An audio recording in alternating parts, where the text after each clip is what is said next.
pourquoi c'est important de savoir la date? Parce que cette date, elle ne reviendra jamais. Alors au moins qu'on lui donne de la place et qu'on en fasse quelque chose et qu'on lui donne un contenu.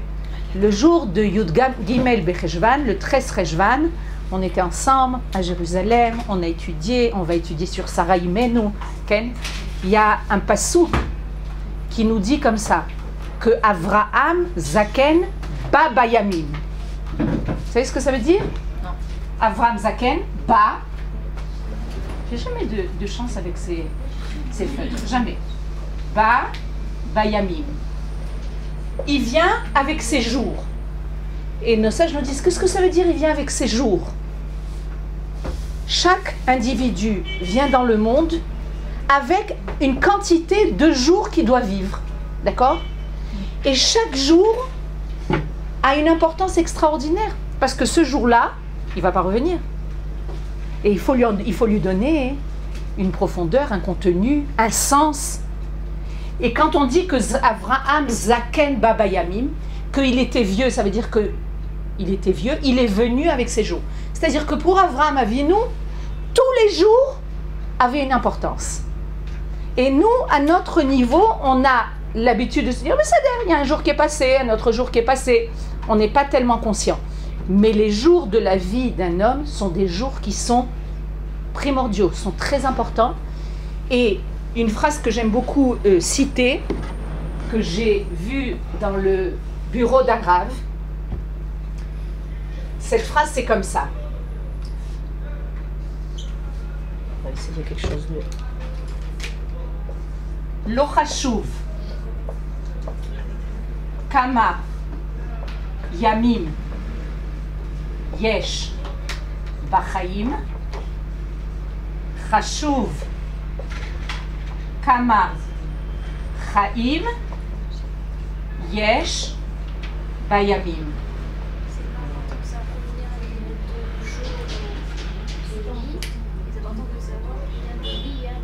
Dans les jours. Vous avez compris? C'est pas important, lo chashuv. C'est pas important combien de vies, combien de jours il y a dans la vie. Mais combien de vies il y a dans les jours. Bédiouk, la qualité par rapport à la quantité. Alors on a l'impression que cette personne elle a vécu énormément, elle a vécu très très vieux et tout ça. Ça c'est Akadosh Baruch Hu qui donne. Mais moi qu'est-ce que je fais avec les jours qu'on m'a donnés dans ma vie? C'est notre responsabilité. On est venu au monde et la responsabilité c'est de prendre cette vie, de prendre ces jours, de prendre ce temps et de lui donner un sens. Toute la Torah vient donner un sens à la vie de l'homme. Ça ne lui passe pas à côté. C'est une question, mais c'est-à-dire, quand j'avais 10 ans, j'ai fait ça, quand j'avais 20 ans, j'ai fait ça. Tout est méli-mélo. Non, chaque jour a une importance. Et quand on est conscient de ça, on va donner de la place et de l'importance à ce qu'on fait. Une discussion, c'est une discussion importante. Je suis en train de parler à quelqu'un, je suis en train de manger, je donne de la place. Je me concentre. Tout ça, c'est ce que la Torah vient nous enseigner à travers nos pères et à travers nos mères. De donner une importance et un sens à sa vie. C'était juste l'introduction pour nous dire, on va essayer de donner le... Ah non, est-ce que vous pouvez répéter la traduction? Lo chashuv kama yamim yesh b'chaim. C'est pas important combien de jours il y a dans la vie. Chashuv kama chaim yesh bayamim. C'est important de savoir combien de vies il y a dans les jours. C'est-à-dire, c'est une belle phrase, non? Très bien. Comme on avait dit la dernière fois, pendant le Chodesh Elul, on a appris sur le personnage de Chava. Donc on ne va pas revenir sur le personnage de Chava, on va faire des petites allusions. On a parlé du fait, c'est l'introduction pour parler cette semaine de Sarah. Sarah Imenu, la première de nos mères. Et pour cette introduction, c'est de savoir que, en fait, Sarah vient être celle qui va continuer Chava. Chava a été la femme qui a été créée par Akadosh Baruch Hu, la femme avec un grand F par excellence. Cette femme-là, elle a des qualités. Maintenant, vous savez comment on dit une qualité en hébreu? La fait. Mida. Qu'est-ce que ça veut dire mida? Mesure. Une mesure. Mais c'est le même mot. Mais en hébreu, il n'y a pas des homonymes stam. Par hasard. Mida keneked mida, mesure par rapport à... Et on sait aussi une qualité. La Torah vient nous dire, sachez que chaque qualité qu'une personne a en elle, elle doit être mesurée. Parce que quelqu'un peut avoir une qualité, peut être par exemple quelqu'un de généreux. D'accord? Prenons une vertu qui est une vertu de générosité. D'accord? Maintenant, si cette générosité, elle n'est pas dans les mesures qui conviennent, ça va être une générosité qui va le faire perdre dans la vie. J'ai connu quelqu'un qui a fait tchouva, qui était immensément riche. Il a compris qu'il fallait faire des grandes choses dans la vie. Il a pris tout son argent et il a tout distribué au yeshivot. D'un côté, tu te dis, c'est extraordinaire. Quel sadique. Oui, mais il est resté sans le sou. C'est donc chaque qualité doit être mesurée. Même des qualités qui sont des qualités, en français, qualité c'est positif. Mais en hébreu, mida, ça peut être aussi négatif. Il y a une mida tova, une mida ra'a. Quelqu'un qui peut être, par exemple, on va prendre une mauvaise qualité, un défaut. Quelqu'un qui est, par exemple, avare. D'accord? Quelqu'un qui est avare, tu te dis, mon Dieu, mais c'est terrible d'être avare.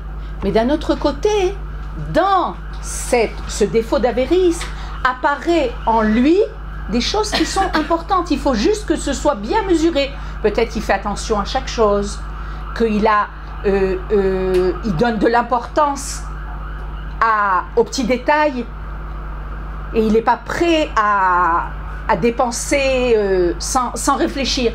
Donc, soit dans la mesure. C'est ça la mida. La mida, la mesure. D'accord?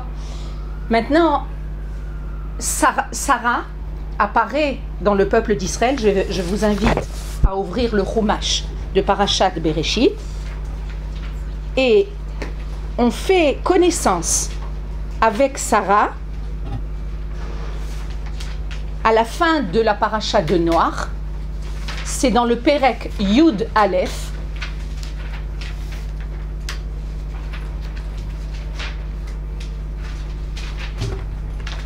Et le Passouk Kaf Vav.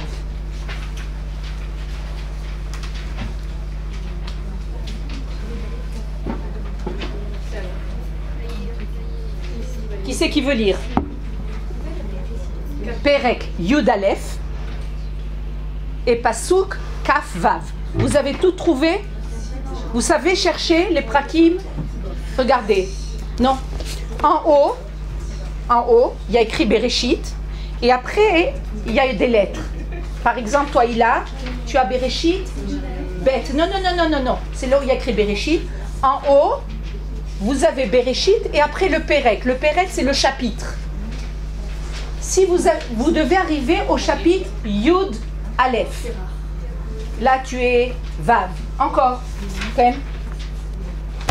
Est-ce qu'il y a quelqu'un qui n'arrive pas à trouver? Yud Aleph. Le Perek Yud Aleph et le Passouk Kaf Vav 26. Vous avez tout trouvé?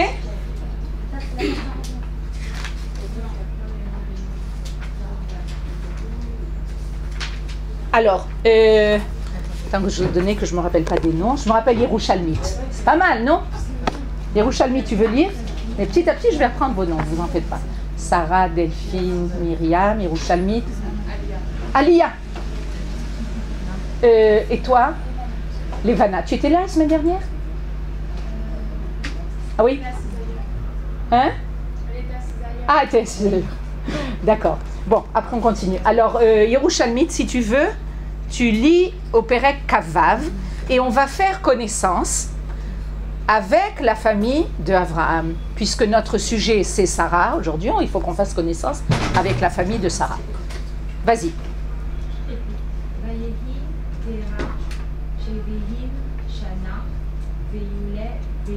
Vayoled. Et Abraham, et Nahor, et Haran. Haran. Haran. Bien fait. Vele Toldot, Terach, Olid, et Abraham, et Noach, et Haran. Ve Haran, Olid, et Lot. Bien fait. Vayamot, Vayamot. Haran, Al, Ne, Terach, Aviv, Beretz, Molato, Beor, Kasdi. Bien fait. Tov. Alors là, hein, on va faire l'arbre de généalogique de qui est Abraham, d'où il sort. Qui est le père de Abraham? Terach. Bien fait. Terach, c'est un des descendants évidemment de Noach, puisque toute l'humanité maintenant va descendre de Noach, puisqu'il n'y a que lui qui reste avec ses 3 fils. Terach vient les 3 fils de Noach. Vous vous rappelez qui étaient les 3 fils de Noach? Shem, Ham, Ve, Yafet. D'accord? C'est les 3 courants essentiels de l'humanité. Il faut bien se dire que quand on... de Noé. Il faut bien se dire que finalement, l'humanité est composée des enfants de Noach. C'est ce qu'il y a. Shem, Ham et Yafet. Shem, c'est le nom. Ken? C'est celui qui va donner naissance à la lignée de Abraham, donc de Terach. Ham, c'est quoi Ham? Chaud. Vous savez qui c'est les gens chauds dans le globe terrestre? Les gens de l'Afrique, les Noirs. Ils savent bien danser, ils ont le rythme, ils sont pleins d'instinct aussi chauds. Okay? C'est Ham. Qu'est-ce que c'est Yafet? C'est la beauté. C'est quoi la beauté? C'est l'Occident. Okay? L'importance de l'esthétique dans le monde. Donc on voit qu'il y a 3 courants dans le monde. Celui qui s'appelle Shem. Shem, c'est le nom. Le nom, c'est l'identité. Ceux qui vont donner l'identité, finalement, c'est aussi... Shem, ça vient du mot Shamaim. Okay? Les cieux. C'est-à-dire qu'il y a un lien avec l'au-delà. Quand on parle de gens qui sont... Nous, on est des sémites. C'est quoi sémite? On vient de Shem. Et il y a des gens qui sont antisémites. D'accord? C'est-à-dire anti-Shem. Faut bien comment on est arrivé au mot antisémite? C'est anti-Shem. S'il y a des questions, n'hésitez pas. C'est quoi ce que vous avez écrit sur la flèche à gauche, en dessous de la flèche? Terach. Terach, c'est celui qui va descendre de Shem. Alors, Si on repère le continent africain, le continent occidental, Shem correspond à quel endroit dans le... à mon avis, l'Orient. Puisque même, si je ne me trompe pas, même les Arabes sont appelés des Sémites. D'accord? Les Arabes, c'est des Sémites. Donc il y a quelque chose qui fait partie de l'Orient. Okay. Juste, vous avez dit quoi par rapport à Shamaïm? Shem, c'est celui qui va être lié aussi avec le au-delà, les cieux. Okay. Yafet, c'est la beauté, c'est l'esthétique, c'est ce qu'on voit dans ce monde. Ham, c'est les instincts, c'est la chaleur, les instincts de ce monde, c'est le corps. Okay. Shem, c'est celui qui va faire le lien. D'accord?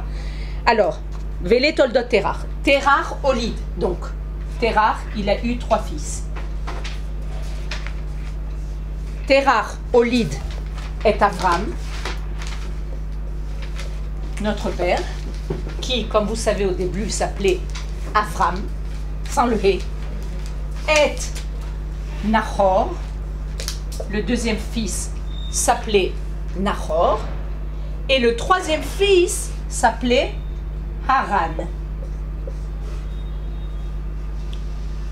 C'est-à-dire, Terach a eu 3 fils, et le pasouk qui vient après vient nous dire que Haran, Vayamot Haran al pnei Terach. C'est-à-dire que Haran est mort encore du vivant de son père. Donc, Haran, il reste donc 2 fils. Il n'a pas eu d'enfant. Si, justement. Il a eu l'autre. Et Haran, Olid et Lot. Vous avez entendu parler de Lot? Il a fait. Donc Lot, qu'est-ce qu'il est par rapport à Avram? Le neveu d'Avram. Où est-ce qu'habitait cette famille intéressante? Un endroit qui s'appelait Ur-Kasdim. C'est où la Ur-Kasdim? C'est ce qui était avant la Mésopotamie, l'Irak. Ur-Kasdim.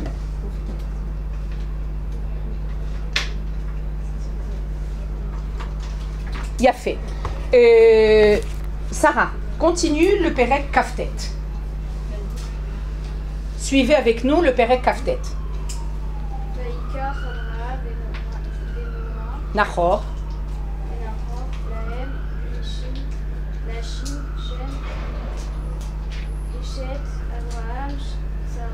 Sarai. Eshet.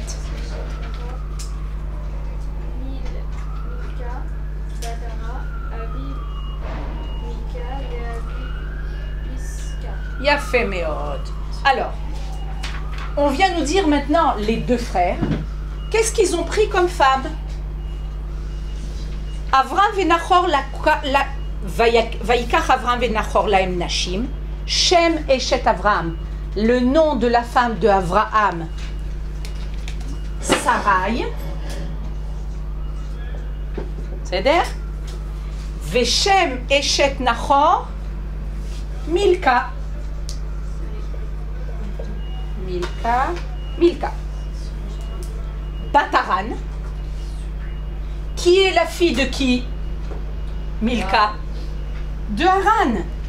Haran, il a donné naissance à Lot, à Milka, et encore Avi Milka, Ve'avi Iska. On vient nous dire que de quoi on parle? Yafé, qu'est-ce que tu n'as pas compris? Regarde, slicha 2 secondes. Ken Levana. Yafé Merod. On vient nous dire que Nahor et Avraham, ils ont épousé 2 sœurs. Une qui s'appelle Sarai et une qui s'appelle Milka. Et ces 2 sœurs-là, c'est les filles de Haran. C'est les sœurs de Lot. Mais Yafé. Et alors on nous dit, Rakrega, on vient de nous parler de Milka et Sarai. Le passouk d'après, on nous parle de Milka et de Iska. D'accord? On a un problème là. Est-ce que c'est Milka? Est-ce que c'est Sarai? Est-ce que c'est Iska? Mazé.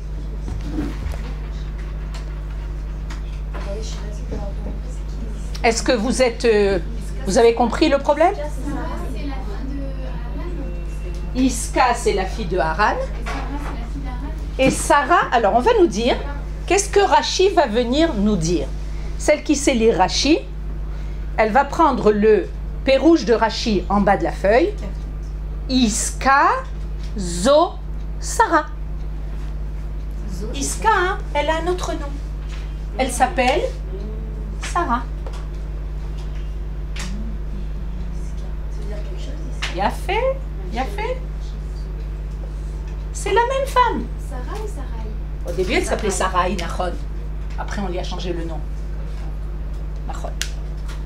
Et là, hein, Rashi vient venir nous dire pourquoi une fois on l'a appelée Sarai et pourquoi une fois on l'a appelée Iska. Si elle s'appelle Iska, dis-nous qu'elle s'appelle Iska. Si elle s'appelle Sarah, pourquoi tu changes de nom? Le deuxième passouk, le premier passouk Sarai, le deuxième passouk Iska. Et en fait, la Torah vient nous enseigner quelque chose de fondamental. Et on va lire ensemble ce que Rashi nous dit. Qui c'est Iska? Et pourquoi elle est appelée Iska? Iska, ça vient du mot... Je peux effacer ça? Vous avez le pseudo?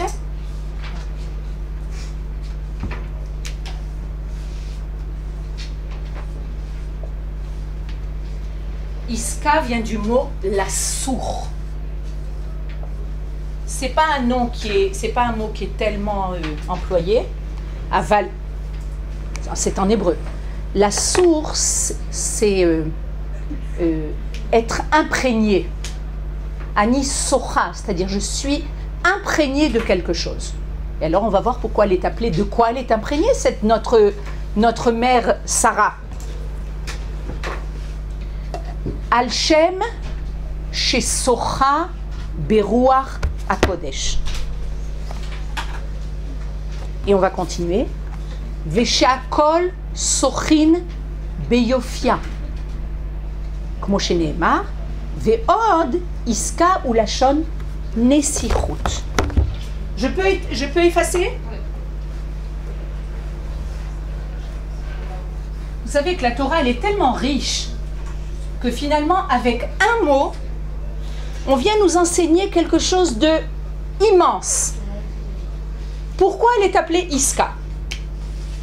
Iska, ça vient du mot donc la sourd, et elle est appelée Iska pour 3 raisons. La première raison, chez Isocha Beruach HaKodesh. Ça, c'est Rashi. C'est Rashi. C'est Rashi. La deuxième raison, Sochim Beyofia. On va expliquer. Et la troisième raison, Milachon Nesichut. C'est-à-dire? Et de là, on va comprendre qui était Sarah. Et entre parenthèses, qui sont les femmes dans le peuple d'Israël. À nouveau, on en a parlé la semaine dernière, quand on étudie nos mères, les femmes du Tanakh, on étudie nos racines. Parce que Sarah, c'est celle qui va mettre au monde toutes les femmes du peuple d'Israël. Quand on va comprendre qui est Sarah, on va comprendre vers quoi on doit aspirer. C'est pas aspirer, qu'est-ce qu'on doit révéler qui est en nous. Parce que tout est en nous. Notre travail, c'est de faire apparaître ce qui est au plus profond de nous. D'accord? Et cette étude, l'étude comme ça sur nos pères, sur nos mères, vient nous faire comprendre qui on est. La Torah, c'est ça. La Torah, elle vient révéler l'intérieur de la personne. Ken Alia. Pouvez-vous juste répéter? Elle était imprégnée du Ruach HaKodesh. Yafé. De Yofi, la beauté. D'accord. Et de Nesichut. Je vais expliquer. Traduction. Oui, bien sûr. Yofi, Ruach HaKodesh, on a compris. Yofi, la beauté. Nesichut, ça vient du mot Nassir, de princesse. Et le premier, ça veut dire être imprimé, c'est ça? De la sourd, Iska, Oui, ça. Ruach HaKodesh. C'est quoi, Ruach HaKodesh, c'est la présence divine. Ah, d'accord. Et Yufia, c'est la beauté. Yofi, c'est la beauté. Okay? Et Nesichut, ça vient du mot Nassir. Nassir, c'est prince. Okay? Maintenant, Rashi, il a choisi de décrire Sarah à 3 niveaux. Ces 3 niveaux qui vont nous donner une image qui est une image complète de ce que c'est une femme juive, de ce qu'on doit aspirer à dévoiler dans le monde. Ruach HaKodesh, c'est-à-dire que l'esprit divin était présent chez Sarah de façon constante. Quand on parle de quelqu'un qui a le Ruach HaKodesh, c'est-à-dire qu'il est branché avec l'au-delà. Pas au niveau mystique. Pas au niveau mystique. Il y a des gens qui sont branchés avec l'au-delà, avec des tas de signes, des tas de superstitions, tout ça. Non. C'est-à-dire que chaque acte, chaque événement, chaque chose qui se passe dans ta vie, tu vas faire le lien entre le monde d'en bas et le monde d'en haut. C'est ça le roi HaKodesh. C'est faire apparaître le divin dans ce monde terrestre. Sarah avait cette capacité, avait cette vertu, avait cette force. Tu veux me poser une question? Non? Moi, j'ai pas très bien compris. Qu'est-ce que c'est le roi HaKodesh? Ouais, je comprends pas. Non, mais ce que vous venez d'expliquer, j'ai mal saisi. Besséder Gamour. Besséder Gamour. On va, ça permet d'un petit peu plus détailler. Le roi HaKodesh, c'est la possibilité à l'homme de pouvoir être connecté avec un monde qui est a priori un monde caché, c'est le monde du divin. Et ce monde du divin doit apparaître dans ce monde matériel. Le monde, Akadosh Baruch Hu, il a créé des mondes. Il a créé un monde où le matériel apparaît dans ce monde, mais le matériel apparaît grâce au fait qu'il est lié à une force divine. Je crois qu'on a dit la semaine dernière, la chose qui nous donne la possibilité de nous mouvoir, de respirer, de voir, c'est l'âme qui est dans notre corps. D'accord? Si on enlève l'âme du corps, il n'y a plus rien. L'âme retourne à sa source et le corps retourne à sa source. D'accord? Tout ce qui nous donne la possibilité, c'est ce corps matériel qui est présent dans ce monde, qui a des besoins, qui apparaît dans ce monde, à sa source de vie qui est une vie spirituelle, c'est-à-dire le divin. Qu'est-ce que Rashi vient nous dire? Qui c'est Iska? Qui c'est Sarah? C'est celle qui donne au monde matériel la force de se révéler grâce au divin. De toutes les façons, ça se révèle grâce au divin. Mais c'est elle qui va faire apparaître ça, c'est-à-dire qu'elle va parler du divin. Et vous allez voir que même dans les psukim, on va le voir. Est-ce que c'est clair? C'est clair. Petit à petit, vous allez voir que c'est comme un puzzle, comme ça, qui va s'embrancher l'un dans l'autre. Donc, Sarah avait cette capacité de dévoiler le divin dans le monde, de faire apparaître le Créateur dans le monde, qu'on n'est pas dans deux mondes séparés, on est dans deux mondes qui est finalement un monde. Sarah avait cette capacité. La deuxième trouna, la deuxième qualité de Sarah, c'était qu'elle était belle. On parle de beauté. C'est-à-dire qu'on peut s'imaginer que celui qui va parler du monde divin, du monde céleste, il y a quel rapport avec la beauté? C'est deux choses différentes. On parle de quelque chose de très élevé, ne me parle pas de quelque chose qui est dans ce monde terrestre de beauté. Lolo. Toutes nos mères, Sarah, Rivka, Rachel, Léa, on ne parle pas de sa beauté extérieure. On parle de sa beauté intérieure. Mais toutes les autres mères, Sarah, Rivka, Rachel, on parle de leur beauté extérieure.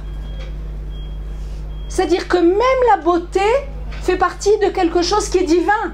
Sarah était très belle. À tel point qu'il y a un midrash qui nous dit comme ça. Toutes les femmes à côté de Sarah, c'était comme des singes à côté de l'homme. Tellement elle était belle. Quand on dit, ouh, c'est un singe, il n'est pas beau. Un singe, c'est une bête qui n'est pas belle. Ken. Donc le Midrash nous dit, Sarah était tellement belle que toutes les femmes à côté d'elle dans le monde apparaissaient comme des singes. Mais on nous dit quelque chose d'autre. On nous dit que Sarah à côté de Chava était comme un singe, tellement Chava elle était belle. Je répète, le Midrash, la dernière phrase, que Sarah à côté de Chava était comme un singe, tellement Chava était belle. Où c'est dans le Midrash? C'est le même Midrash. Je suis prête à le chercher, mais c'est marqué quelque part. Vraiment de sa beauté extérieure. Enfin, comment on sait Mamash, on parle de sa beauté parce qu'on va nous dire, on parle de Yofi. Yofi. Quand on parle de beauté, on parle d'une beauté qui est apparente. Oui, mais c'est relatif la beauté. Il y a fait, mais il y a quelque chose quand même. Vous savez, quand on parle de beauté, on aura, je pense, un cours sur la beauté. Je pense que c'est très important au niveau des femmes. Quand on parle du Beth Amikdash, on parle de beauté. Celui qui n'a pas vu le Beth Amikdash n'a pas vu la plus grande beauté dans le monde. C'est-à-dire que tout était beau dans le Beth Amikdash. La beauté intérieure de Vadaï, ça veut dire la beauté intérieure du Beth Amikdash. Le travail dans le divin. Non, mais il y avait et le divin qui apparaissait, mais aussi la beauté. La beauté, nos sages nous disent, c'est l'harmonie. C'est l'harmonie entre les mondes. C'est-à-dire quand on va voir quelque chose de beau, d'accord? On va voir, disons, un beau paysage. Prenons un paysage. Qu'est-ce que c'est un beau paysage? Vous allez voir le ciel, d'accord? Vous levez les yeux au ciel, vous allez voir le ciel tout bleu. Vous n'allez pas décrire ça comme un beau paysage, vous êtes d'accord avec moi? C'est pas un beau, c'est un beau ciel, mais c'est pas un beau paysage. Tu vas pas prendre une photo du ciel bleu. C'est beau, ça fait plaisir, ça fait du bien. On a, Baruch Hashem à Jérusalem, on a un beau ciel bleu, mais c'est pas un beau paysage. Qu'est-ce qu'on décrit comme beau paysage? C'est beaucoup d'éléments qui vont apparaître de façon harmonieuse au niveau des formes, au niveau des couleurs, au niveau de l'harmonie. Quand quelqu'un a un visage qui n'est pas harmonieux, c'est pas quelqu'un de beau. Okay? Quand il y a une harmonie dans la figure, dans il y a quelque chose de beau qui apparaît. Évidemment, Lorraine, comme tu disais tout à l'heure, c'est une beauté qui est une beauté extérieure, mais qui va être liée à une beauté intérieure. Parce qu'on peut voir une beauté extérieure, qui est une beauté qui est vide, qui a... Qui peut se dégrader. Bevadaï. La beauté intérieure, ça va être Fait merde. Quand on voit une beauté extérieure, je donne toujours comme exemple, on va avoir une très belle fleur, d'accord? Très belle rose qui pousse.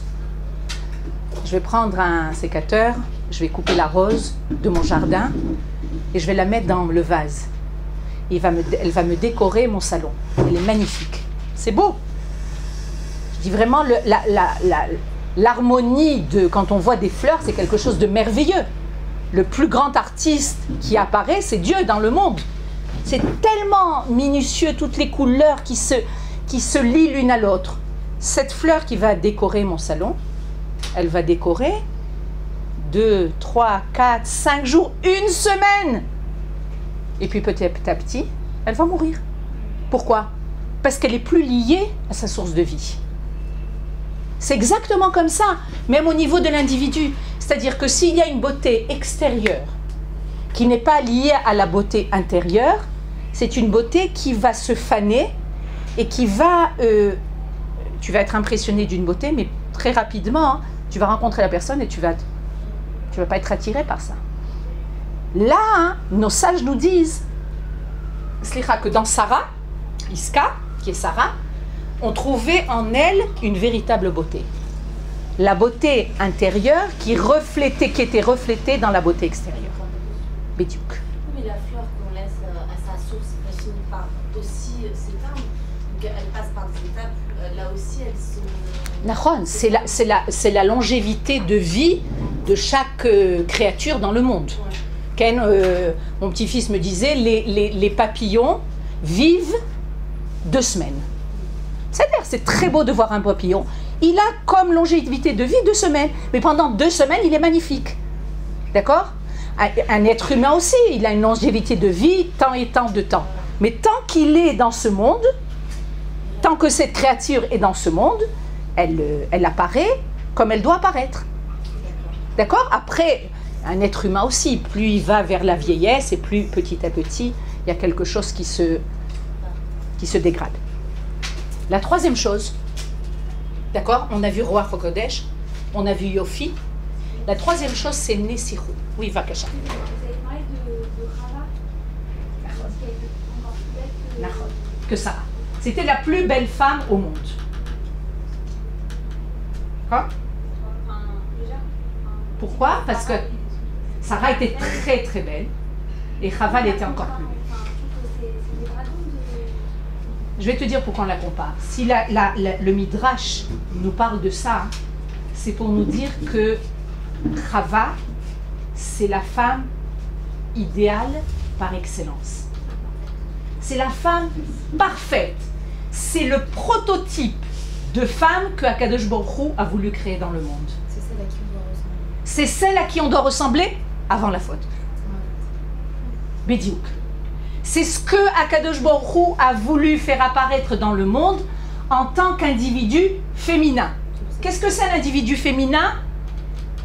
Diva. C'est la créature de Akadosh Baruch Hu. Elle est née, elle et Adam, ils avaient 20 ans. C'est vraiment ils ont eu comme père et mère Akadosh Baruch Hu. Et il les a créés de façon idéale. Maintenant, ce qui s'est passé, merci pour la question, ce qui s'est passé, c'est que la faute a fait dégrader le monde. Et maintenant, tout notre but, c'est de retrouver l'idéal que Akadosh Baruch Hu a voulu faire apparaître dans le monde. Pourquoi il y a eu la faute, ce n'est pas notre sujet. Qu'est-ce qu'on doit faire? C'est oui notre sujet. Et vous allez voir qu'on va y arriver. Mais finalement, c'est ça notre but. Quand on dit tchouva, on a enregistré? Un peu même. Quand on dit tchouva, la chouve, mais c'est la chouve. La chouve, c'est revenir. C'est-à-dire celui-là, il est tzaddik, qui fait toutes les mitzvot. Regarde, quel tchouva il doit faire? On doit revenir tous, toute l'humanité, à un monde initial que Dieu a voulu créer. C'est en fait le mouvement continu de ce monde. Dieu a créé un idéal. Cet idéal s'est cassé la figure, entre guillemets, Ken, avec la faute. Maintenant, tout notre travail, c'est de faire à nouveau faire apparaître cet idéal. Et c'est ça le but. Ken. Et je crois que j'ai mal compris dans un cours, je crois que j'avais entendu que toutes les âmes des femmes étaient dans elles. D'accord. C'est ça? Je crois que c'est ici qu'on a dit. D'accord, ok. Non, mais c'est comme toutes les âmes du peuple d'Israël étaient dans Abraham et Sarah. D'accord? Puisque de là va naître le peuple d'Israël. C'est comme, je vous donne comme exemple, c'est comme un arbre. Tout est dans les racines. Tout est dans le germe. Mais alors, une femme qui ne fait pas partie du peuple d'Israël n'était pas dans Sarah, mais est-ce qu'elle était dans elle? Bevadaï. Bevadaï. Bevadaï. On parle du peuple d'Israël à partir d'Abraham et Sarah. Avant, c'était l'humanité. Et maintenant, c'est une très bonne question. Akriga, qu'est-ce qui se passe? On s'en fout de l'humanité? Non, on ne s'en fout pas du tout de l'humanité.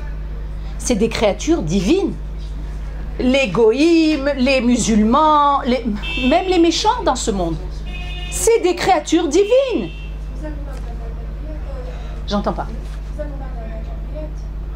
De Avatabrut, Bevadaï. Bevadaï. Le peuple d'Israël a une responsabilité universelle. Tout celui qui va venir vous dire, nous le peuple d'Israël, ce qu'on veut, c'est être bien entre nous, qu'on crée notre pays, qu'on se débrouille entre nous, et on s'en fout du monde entier qu'ils aillent au diable. C'est l'onachon. C'est pas vrai. Parce que quand Akadosh Baruch Hu, et on va parler de ça, Akadosh Baruch Hu va se révéler à Avraham Avinu, il va lui dire, Lech lecha, va dans ton pays, pour raccourcir, et tu seras la bracha pour tous les peuples.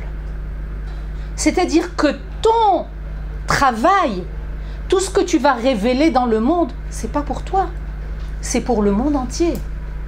C'est un super défi, Ken.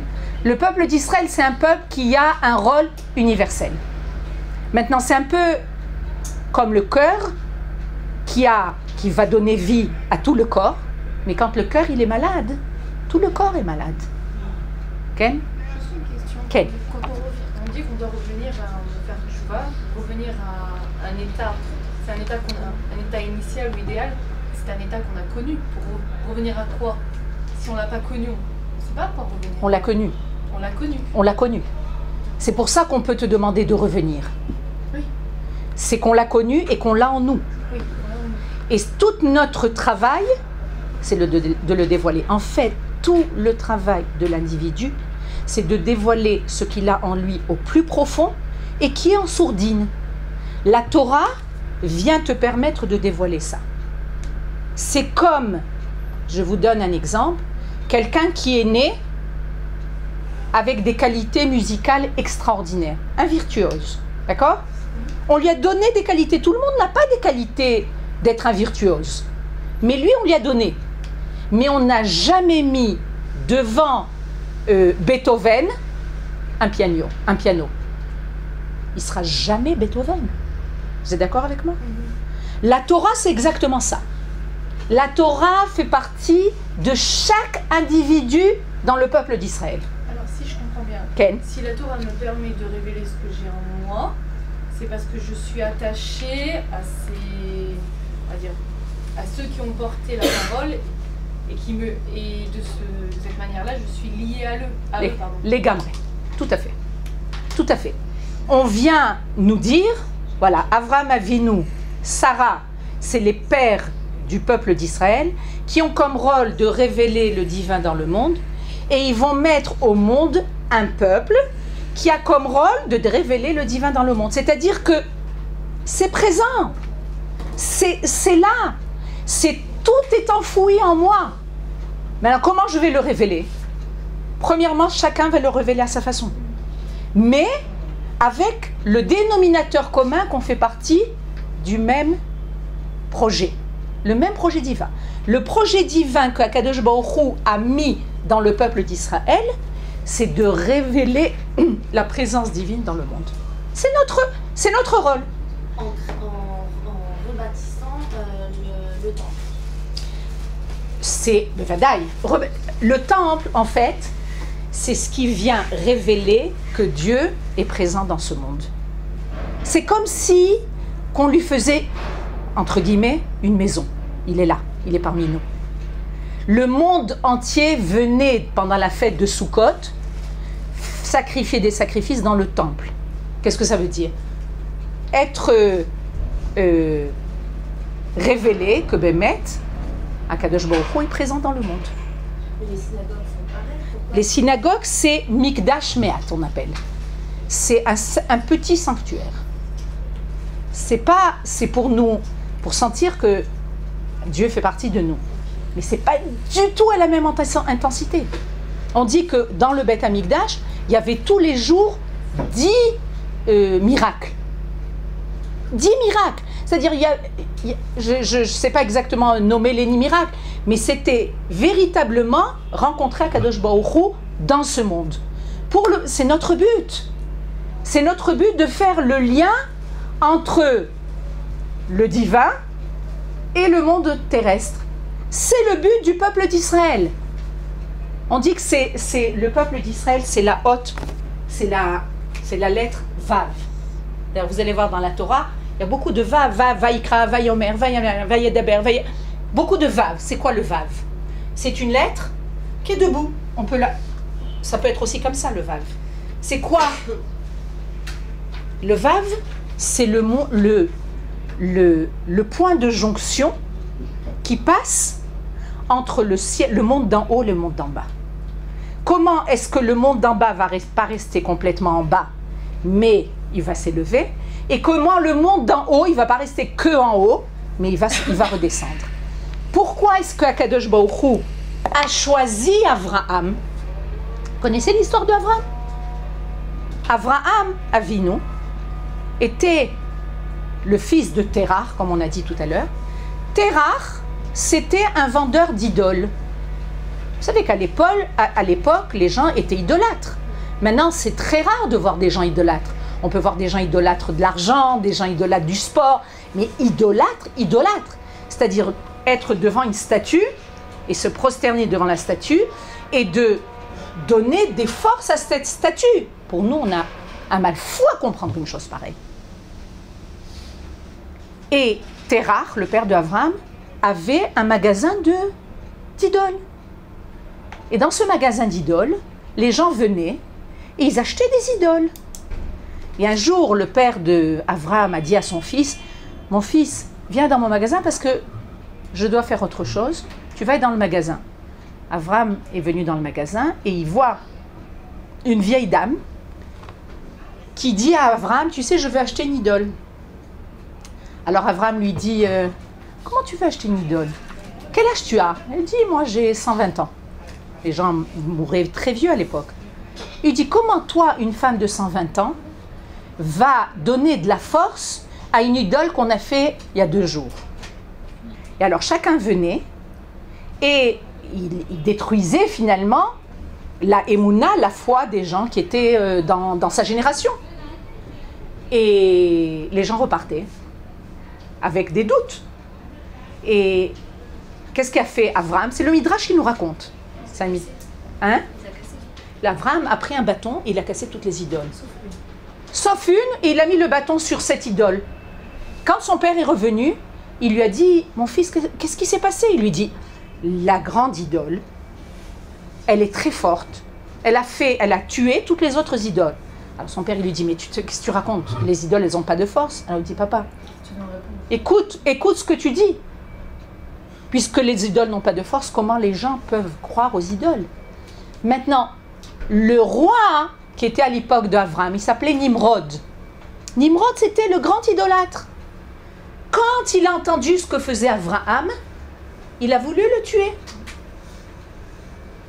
Et Avraham, en fait, a fait un cheminement intellectuel. Non seulement intellectuel, mais au niveau aussi de la connaissance de la nature. Il s'est demandé, regarde, qui c'est qui dirige le monde? Au début, il a dit, c'est le soleil, la force la plus forte. Il a dit, après, le soleil est tombé, la nuit, il n'y a pas de soleil. Il dit, bon, c'est la lune. Il était tout petit. Jusqu'à ce qu'il comprenne qu'il y a celui qui dirige au-dessus des astres, au-dessus de la nature. Et Akadosh Baruch Hu, le Midrash nous raconte, Akadosh Baruch Hu s'est révélé à Avraham et il lui a dit, Lech Lecha. Sauf. Vous savez ce que ça veut dire sauf? Enfin, j'ai trouvé quelqu'un avec qui je peux travailler dans ce monde, qui a compris que je suis présent dans ce monde.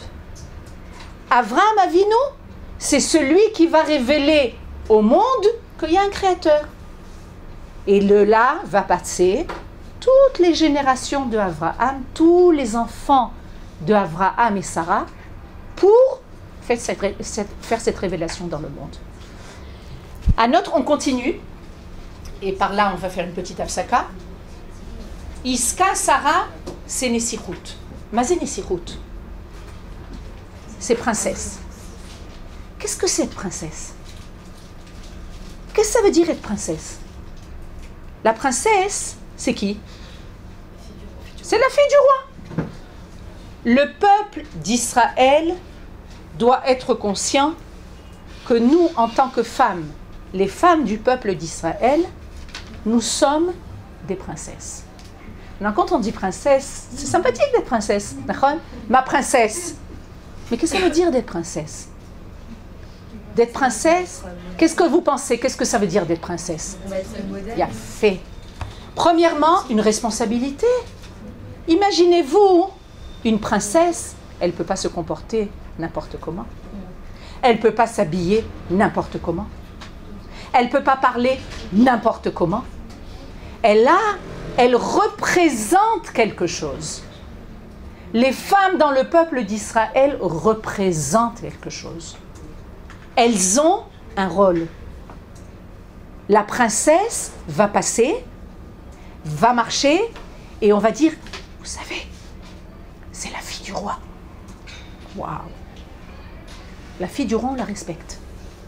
Mais seulement si elle se comporte comme la fille du roi.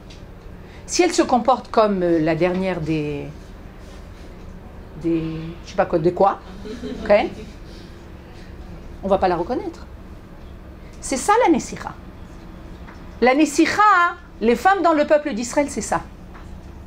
C'est être présente, et par la présence de la femme, elle fait apparaître le roi.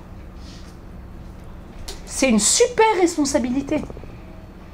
D'un côté, c'est une super responsabilité, d'un autre côté, c'est un super rôle. C'est un beau rôle. Okay? Je suis née fille de roi. Okay? Je pense qu'une fille de roi, elle renonce pas à son rôle. Elle est consciente de la grandeur de son rôle. Le rôle du peuple d'Israël, c'est ça. Est-ce que tu vas faire apparaître ton père qui est le roi? Et tout le monde entier, grâce à toi, va comprendre que si tu te comportes comme ça, c'est parce qu'il y a un roi derrière toi. Ton père, c'est un roi. Et c'est comme ça qu'on va reconnaître le roi. On s'habille comme une princesse. On ne s'habille pas comme une fille des rues. Okay? On a une responsabilité. On fait apparaître quelque chose de mechoubad, de kavod. Vous savez ce que c'est le kavod? Le respect. Okay? On fait apparaître quelque chose. On parle de façon différente. Il y a une tenue, il y a un respect, il y a de la noblesse. La princesse, elle est noble. Elle est la plus noble de tous. C'est ça que Sarah va faire apparaître. C'est ça que les femmes dans le peuple d'Israël doivent faire apparaître. Alors là, on vient nous parler de l'itinéraire que la famille de Abraham a fait. Ils sont partis de Ur-Kasdim. D'accord? C'est comme ça qu'on écrit Ur-Kasdim? Ok. Ur-Kasdim, ils habitaient à Ur-Kasdim. Donc on a dit que c'était à peu près en l'Iran. Ils devaient passer en Eretz Knan.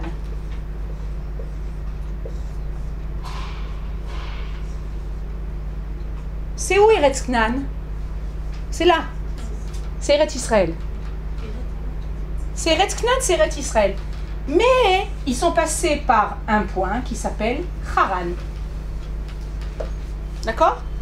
Dans leur parcours, pour arriver en Eretz Knan, ils sont passés à Haran. Maintenant, on se demande pourquoi ils ont quitté leur maison. Pourquoi ils ont quitté Ur-Kasdim? Il y a une très belle explication de Manitou, Zichrono Livracha, qui dit qu'en fait, Terach, qui fait partie de là, qui était son ancêtre, on a dit tout à l'heure, Shem, d'accord? Shem, c'était l'ancêtre de Terach.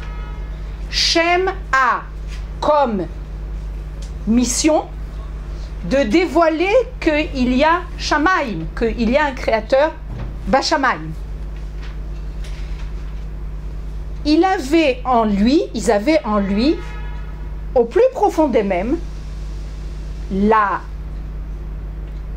savaient que la possibilité de révéler qu'il y a un créateur dans le monde ne peut se révéler qu'en Eretz Kenan.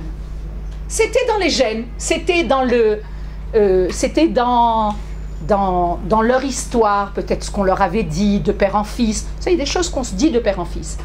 Et donc, Terach prend ses enfants, Sarah, Abraham, sa femme, Lot, son neveu, et il va commencer à marcher vers Eretz Knan.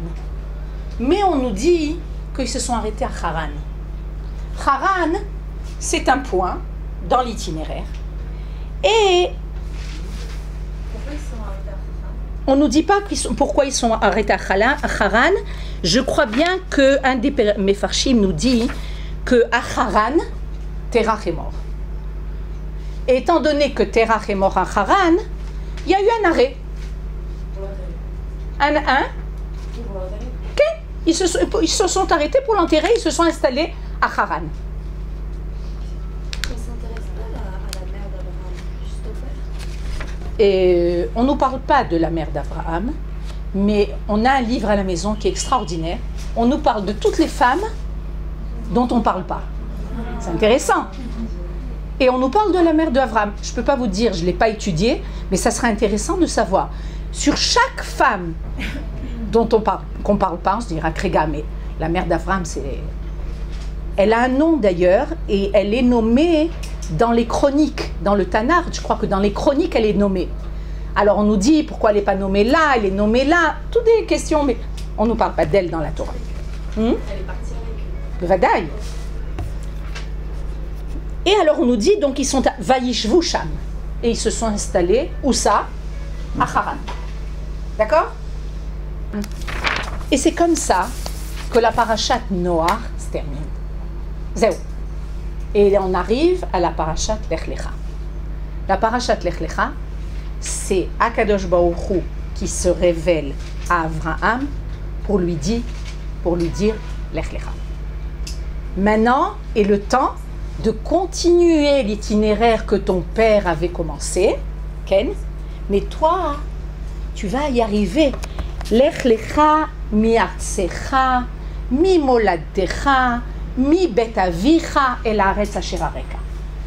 La Torah vient nous dire que quand Akadosh Baruch Hu s'est révélé à Abraham et lui a dit de partir, maintenant, il y a un mot qui est intéressant. Ça s'appelle, c'est marqué Lech Lecha. Pourquoi Lech Lecha? Ça suffit de dire Lech. Lech. Pourquoi Lech Lecha?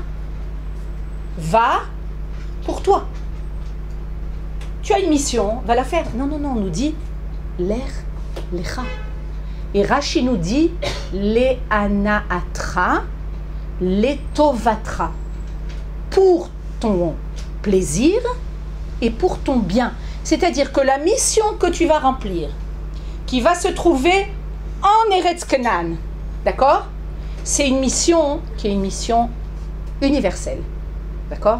C'est, on a dit tout à l'heure, c'est pour élever le monde entier, pour amener la bracha à tous les peuples du monde. Mais ça t'amène aussi du plaisir et du bien. Il y a des gens qui vont aller remplir une mission et qui vont complètement se sacrifier au niveau individuel. Dis, moi, je fais ma mission, je fais quelque chose d'immense, mais au niveau individuel, il n'y a peut-être pas de famille, les enfants souffrent. Comment? Vakasha. Non, je disais que c'est l'abnégation. Bédiouk. C'est le sacrifice où tout le monde va en pâtir. Là, la Torah vient nous dire, l'air, pas seulement l'air, l'écha, c'est pour toi. C'est-à-dire que même dans le devoir collectif, tu vas trouver aussi ton bien-être individuel. Il y a toujours ces deux domaines. Il y a ceux qui vont voir leur bien individuel. Est-ce que ça me convient? Est-ce que c'est bon pour moi? C'est important, mais ça ne suffit pas. Pourquoi ça ne suffit pas? Parce que tu fais partie d'un tout. Tu peux trouver quelque chose qui est bien pour toi, mais finalement, tu n'es pas en harmonie avec le tout dans lequel tu appartiens. C'est comme, je vous donne un exemple. Dans une famille, c'est plus facile de comprendre au niveau d'une famille. Dans une famille, il y a un père, il y a une mère, il y a des enfants, Ken. Et puis, un beau jour, le père, disons le père, se lève, dit « Moi, j'en ai marre de travailler, j'en ai marre de cette vie de routine, je vais partir 6 mois aux Indes. » Ok? Il a besoin de ça. C'est-à-dire, tu as peut-être besoin, mais est-ce que tu as vérifié ce qui se passe autour? Tu n'es pas seul. Si un jeune qui n'est pas marié, qui fait ce qu'il veut et qui veut partir aux Indes pendant 6 mois, va cacher. Tu peux te permettre. Mais quand tu fais partie d'un tout, est-ce que ça ne va pas nuire aux gens qui sont autour de toi? Maintenant, comme on a dit, il y a des gens, c'est le contraire, qui voient les choses en immense, qui voient le bien, qui voient l'idéal collectif, mais trouvent aussi ce qu'il faut pour que ça colle au niveau individuel. Je me rappelle une fois, il y avait quelqu'un qui était venu de Chutz Laaretz et qui avait demandé à un rav, est-ce que je dois monter en Israël? Non, n'importe quel rav te dit oui, il faut que tu montes en Israël. Et surtout que c'était un rav super sioniste. Et le rav lui a posé une question. Il lui a dit, est-ce que tu auras une parnassa en Israël? Tu auras une parnassa. Une parnassa, est-ce que tu auras un travail? C'est-à-dire, tu ne peux pas venir, vadaï qu'il faut venir en Israël. Vadaï que c'est notre place de venir en Israël. Mais il y a aussi des conditions. Mets en place toutes les conditions qui te permettent de t'installer en Israël. Tu vas venir, et puis ça ne va pas marcher, tu vas repartir. Tu vas venir, oui, il faut venir, mais organise ton aliyah. Fais en sorte que tu aies du travail, que les choses soient en place, que les enfants aient une école. Vous comprenez? C'est ça l'ech lecha. Maintenant, quand Akadosh Baruch Hu dit à Avraham, l'ech lecha mi artsecha, de ton pays, mi moladtecha, de ta ville, mi bet avicha, de la maison de ton père. C'est-à-dire qu'il va du plus léger au plus difficile. C'est plus facile de quitter son pays que de quitter sa vie. C'est plus facile de quitter sa ville que de quitter la maison de ses parents. Okay? Mais tout ça pour nous dire que Bémet, Akadosh Baruch Hu va demander à Avraham et va demander à chacun d'entre nous de se séparer, de s'éloigner de son origine, de ses habitudes. On a des habitudes, on a une culture, on a une façon de vivre, on a des amis. Quand on fait le pas et on est tous dans les mêmes conditions, on coupe. C'est une coupure qui n'est pas facile, mais c'est pour toi. C'est l'air avec l'idéal, mais c'est aussi pour toi. C'est ça qui va te permettre de découvrir qui tu es. Parce que tant que tu es à l'extérieur, tu ne découvres pas véritablement qui tu es. Tu n'es pas chez toi. Tu n'es pas dans ta maison. Tu n'es pas dans ton bercail. Vakasha.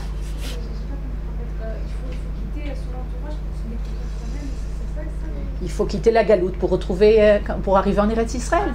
Ouais, c'est ça, l'ech lecha. D'ailleurs, la semaine dernière, les rabbanim, dont mon mari, sont partis pour Parashat Lech Lecha, en Chutz Laaretz, beaucoup de rabbanim, dont le Rav Aviner, le Rav Partouche, mon mari, sont partis pour Parashat Lech Lecha, pour parler de Lech Lecha. Arrive le moment de venir en Eretz Israël. Ken Sarah.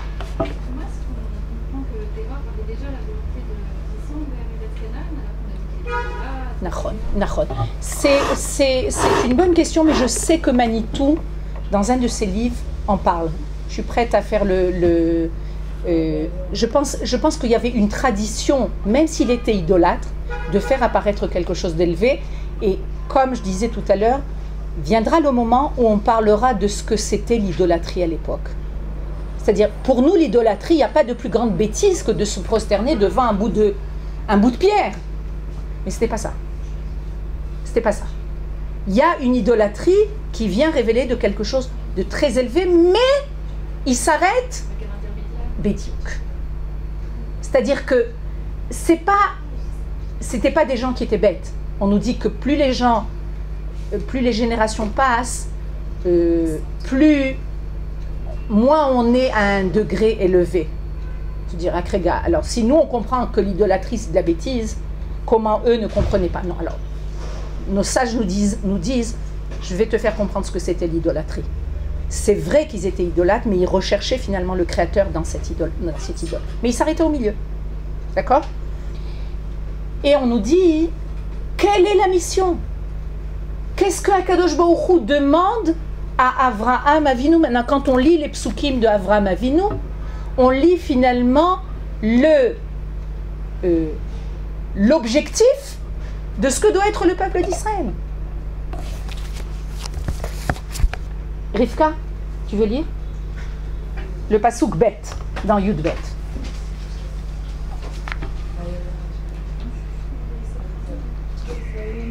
Non. Non. Non, ça c'est Aleph, je te demande Bet.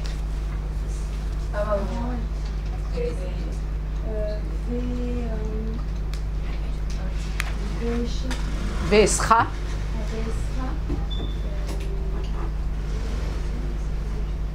Les goy. Il y a fait. Avarechecha, c'est un peu.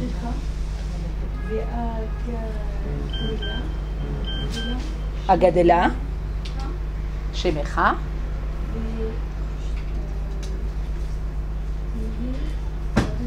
Et Yebracha. Il y a fait Meot. Pourquoi est-ce que Akadosh Baruch Hu ne demande de partir? Il demande à Avraham Avinu, quel est l'objectif? Qu'est-ce que je veux de toi? Eh bien, il nous dit, Vesra le goy gadol, et je ferai de toi un grand peuple. Le but, c'est d'être un grand peuple. Ve'avarechecha, ça vient du mot bracha, et je te bénirai. Ve'agadela shemecha, et je ferai grandir ton nom. Qu'est-ce que ça veut dire de faire grandir ton nom? Tu seras connu. En Chine, on pense que tu es 500 millions de juifs.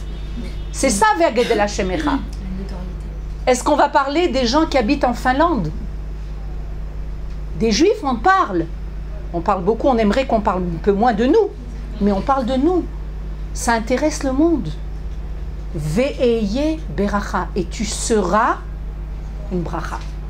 C'est-à-dire, le but du peuple d'Israël, comme on a dit au début de notre cours, c'est d'être une bénédiction pour le monde. C'est de faire en sorte que le bien puisse se répandre. Quand il y a la bracha, tout le monde demande qu'on ait la bracha, qu'on soit béni. Quand on est béni, quand on va bénir nos enfants, Ken, on veut leur faire en sorte qu'il n'y ait que le bien qui passe en eux. Ken. Quand on demande la bracha, c'est ce qu'on veut. On veut avoir du bien, que Dieu nous prodigue du bien. Quand Akadosh Baruch Hu, il va parler à Avraham et il va lui dire, tu seras la bracha, tu seras la bracha du monde. À travers toi, le monde va recevoir le tov, la bracha. C'est-à-dire que, vous savez de quel mot vient la bracha? C'est intéressant. Il a fait. Pourquoi? Il a fait. Bracha, ça vient du mot berer. Berer, c'est le genou. Quelle capacité a le genou dans le corps de l'homme? De se plier, mais de permettre à l'homme aussi d'avancer. Imaginez-vous si on n'avait pas... On peut avancer, mais on avance de façon beaucoup plus restreinte quand nos genoux ne marchent pas. Okay? C'est une des articulations qui permet à l'homme de se tenir droit. Maintenant, bracha, ça vient aussi du mot brecha. C'est quoi brecha? C'est une piscine. Dans une piscine, il y a beaucoup d'eau. Il y a beaucoup... L'eau, c'est le tov, c'est la bracha. C'est l'abondance. Le peuple d'Israël, par son intermédiaire, c'est comme si que Akadosh Baruch Hu, dans sa immensité qui est divine, veut faire apparaître la bracha dans le monde terrestre, d'accord? Mais pour que cette bracha puisse arriver au monde terrestre, il a besoin d'Israël. Israël va être le vecteur de bracha dans le monde. Maintenant, vous allez me dire, Akrega, comment ça se passe au niveau de tous les jours? Est-ce qu'on voit la bracha dans le monde? Premièrement, le monde continue. Le monde, il y a une époque où le monde a été détruit. Il y a une époque où le monde a été détruit. Pendant le Maboul, le déluge. Si le monde continue à, malgré les dépravations du monde, malgré les difficultés, malgré les crimes, malgré les choses terribles qui se passent dans le monde, il continue. Maintenant viendra le temps, hein. Pour le moment on ne voit pas tellement, mais viendra le temps. Hein. Et à mon avis on n'est pas très loin. Parce que Baruch Hashem, le peuple d'Israël est revenu sur sa terre et il est en train de faire apparaître le projet divin. Le projet divin, il passe par Eretz Israël. Viendra le temps où le monde entier va puiser du peuple d'Israël. On est en chemin. Pourquoi? J'ai du mal à comprendre pourquoi effectivement la bénédiction, elle doit passer par le peuple. Qu'est-ce qui... Très bonne. Je comprends petit à petit pourquoi le peuple a une importance, mais pourquoi précisément effectivement le fait d'avoir la connexion, le fait d'être attaché à Dieu, ça passe automatiquement et ça ne peut pas être que par le peuple. Merci de ta question, Delphine. Vous avez entendu la question de Delphine?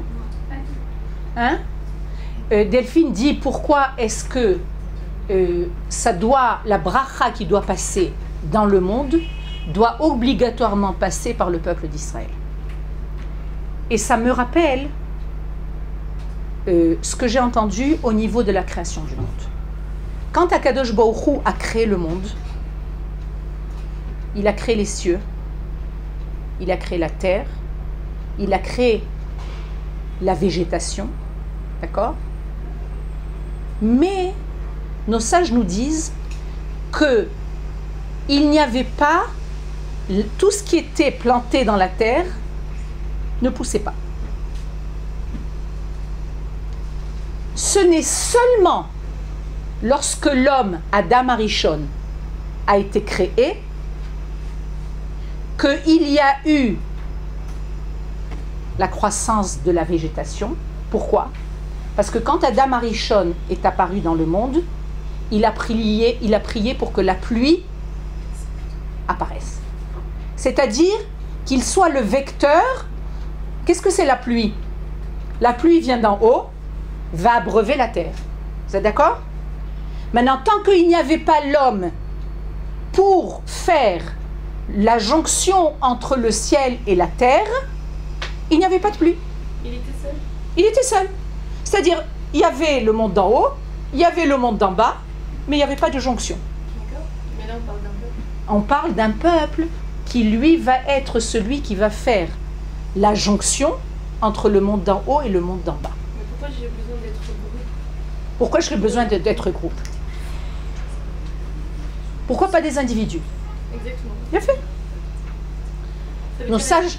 Vas-y. C'est-à-dire que quand je prie seul, c'est-à-dire que ma prière elle a moins de portée, elle va pas assez loin, c'est-à-dire elle va pas... Parce que, je vais te dire, parce que en fait, Akadosh Baruch Hu a décidé de se révéler à travers un peuple. C'est Ve'esra le Goy Gadol. Je ferai de toi un grand peuple. Qu'est-ce que vient nous dire?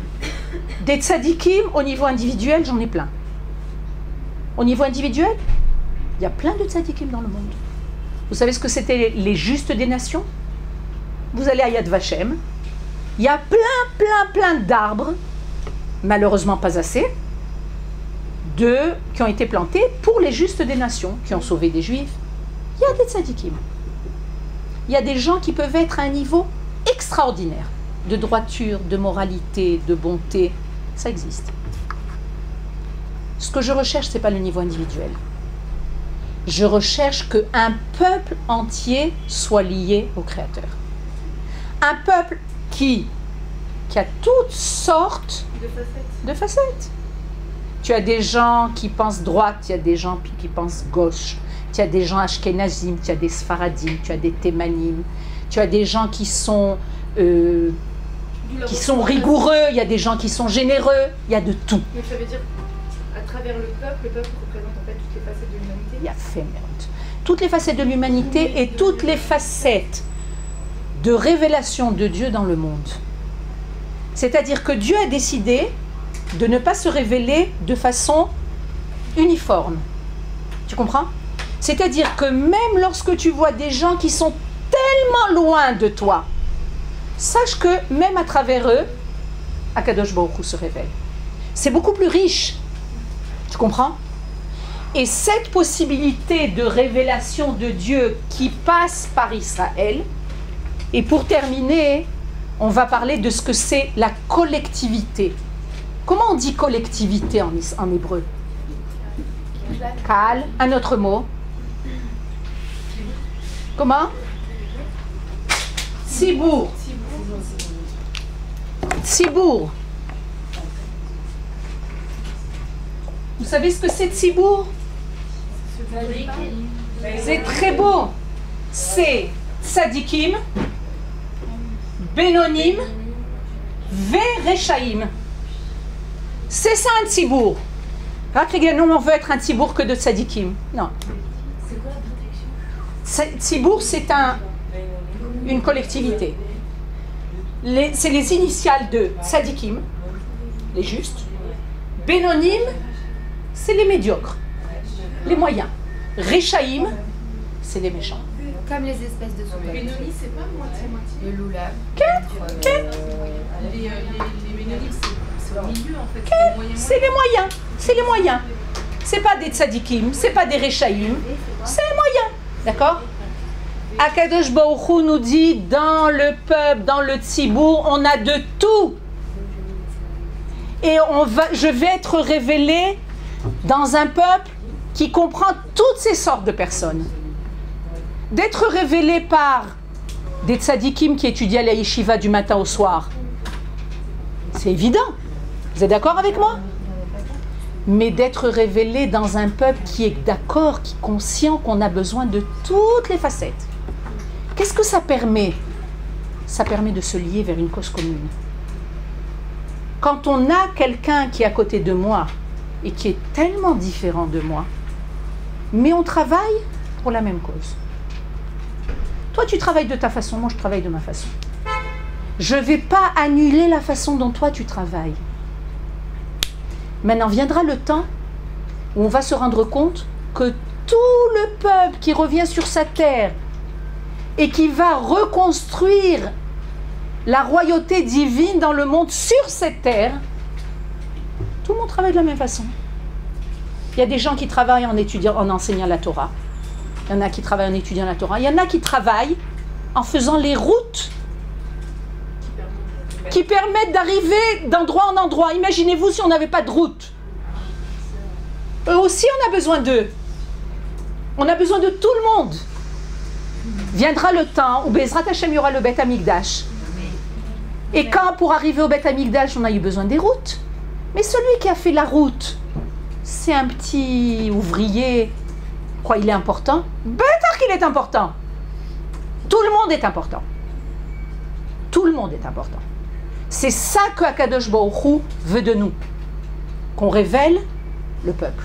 Ken Sarah. Est-ce que si le monde n'avait pas stoppé avec la génération des déluge, etc., alors tout le monde entier aurait été en connexion de Le monde entier aurait été en connexion avec Akadosh Baruch Hu. Donc c'était pas dans le projet initial qu'il y ait un seul peuple qui fasse... Tu sais quoi? C'est une très bonne question. Parce qu'on nous dit qu'avant que Akadosh Baruch Hu a créé le monde, il a créé la Torah. Alors on se dira, s'il a créé la Torah, c'est avant le monde. Et pourquoi il y a eu la punition, il y a eu la faute? C'est des questions très lourdes. Très lourdes, je ne suis pas très capable de vous répondre. C'est pour ça qu'il y a des gens qui ont du mal avec le libre arbitre. Ils se disent qu'il n'y a pas le libre arbitre. Non, c'est entre se dire qu'est-ce qui est de notre portée et qu'est-ce qui a déjà été écrit. Mais il peut y avoir d'autres. Au niveau de la faute initiale, c'est bémet une question. C'est une question de Akadosh Baruch Hu. C'est comme si que quand Akadosh Baruch Hu a créé le monde, il avait déjà créé la possibilité de réparer la faute. Ah, donc tu savais qu'il y avait la faute. je ne saurais pas exactement vous répondre à ça. C'est trop grand pour moi. Et on arrête là.